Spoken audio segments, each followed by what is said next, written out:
naye omwami wange bannange mwebaza kubanga tatuyisiza bubi, atwagalidde wamu ffenna, tayawula. Ate tukuzizza abaana baffe era nga tetwawudde.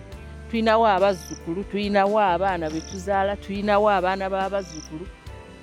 Kati waliwo ekito kino kye twakola nakyo olumu gundi vidiyo ki Ashimu Mubiru, naye nakyo kiringa bwe kijja ewaka kiringa nga ndowooza ekiri ewaabwe waakyo, kubanga kimalina okugamba ebyo bintu bya mami wange tobikwatako, bino bintu bya papa wange tobikwatako, ate bitegeke bulungi ku mmeeza.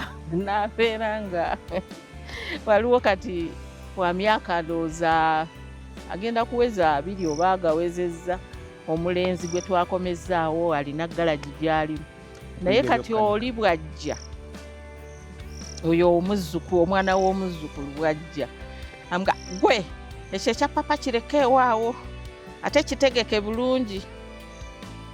Namuga naye naawe mbadde siina gye nkyo, wekikutteko kizzeewo. Nangamba naye maama akana akasajja kammalako emirembe. Ne mugamba ate mumpola ennyo, yiga oda ya bintu, yalina oda gy'abaddemu. Kati alina emyaka 4 ali naffe, kati alina oda gy'agoberera.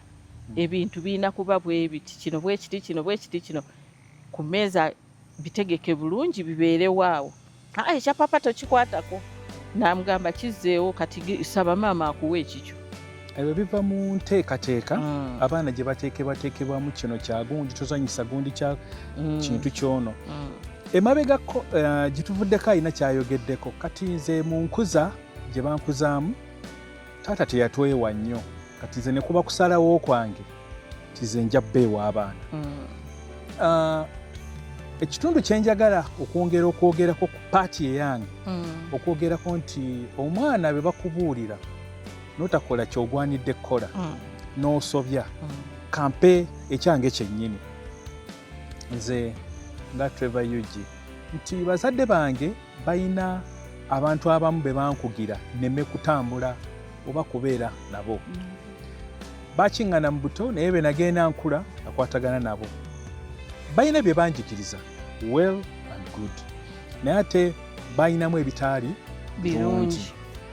Omukulembeze w'eggwanga lyaffe Uganda, Pulezidenti Yoweri Museveni ayina olugero lw'Abaganda lw'atera okukozesa. Tinantabuulirirwa yasaabala gwa bbumba. Waawo nali saabala ebbumba. Ntya ky'omu ku bantu abo, it was very unfortunate, kati giyiseewo emyaka nga 2, it's coming 25 years, nti nasigala era nkwatagana naye. Naye mu butawulira nasaabala gwa bbumba nga beŋŋambye nti naye namuyigirako, naye olw'okusigala nga ntambula naye mujjukire kye twogerako nga Basserwanga family, ky'omwana bw'akola ensobi agambibwako, naye bw'agigwamu osobola omuyamba ng'omuzadde omwana n'omuzza. Amannya sijja googera kanga sirikire. Tetwali bakwatagana ku lunaku olwo, that was ngambye emyaka nga 25. Bajja tujja tukwatagana. Kye namanya oluvannyuma nti baali bamugoberera okumala akaseera, andropinga awaka.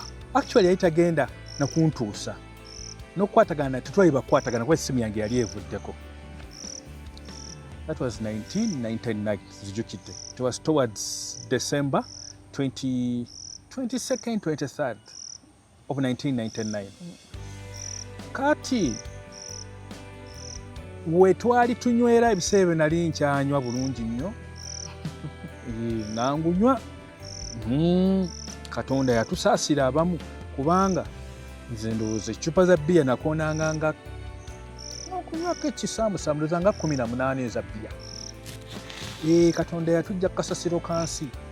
Sigala eyo nanywanga paketi ng'emu oluusi n'ekitundu ya Rex n'abamu Rex tebamumanyi tuddeyo eri andropinga nali ngenda nakuviiramu ku main road bwenti nanga akankutuusa bagamba akanaafa tewa tekawulira ngo babagamba bati nga ntuusa waka mba naakayingira mu nju bwenti mpulira agamba I can't ngenda okukomawo nawulira nga ndowooza girlfriend gwali naye amukubye eri okutuuka nga bamukubidde amasasi awo ewange we nali nsula wennyini naye essaawa cutting long story short kuba tuli omwana bw'akola ensobi omuzza kitange omwami Boaz Muwanga ne maama Mikroth Muwanga emutundu baafaayo okunkuma bagenda okubeera ne Mukama naye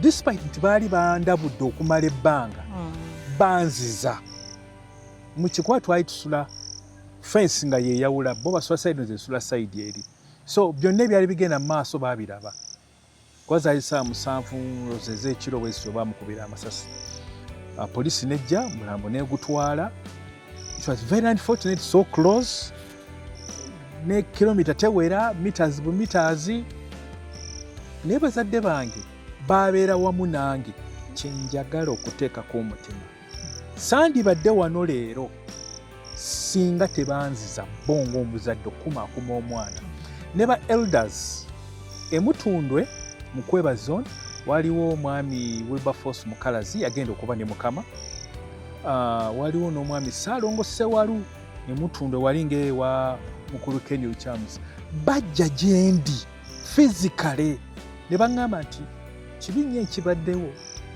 naye Mukama gumi kikyeŋŋamba nti abo bazadde abamu be banzaala nga be mbogedde n'abalala si be banzaala ne abakadde kikye tuleeta oba kikyenjagala ogenda nti abaana basobya naye gwe ng'omuzadde osobola okuzza omwana n'omusonyiwa n'omukumaakuma sirowooza nti nandibadde wano nga nkola puroguramu eno nga oluvannyuma Mukama yansaasira nenetwalira Yesu Kristo ng'omulokozi era tuli balokole naye sandibadde kyendi bazadde bange bakola kinene nnyo n'abakadde abo bemenye so tuli ku nsonga y'okuzza abaana oba enkuza y'abaana abakulu naye kati kino ekitundu kye tulimu ky'omwana bw'asobya osobola omuzza ky'omwana afunye olubuto lwaki olugjamu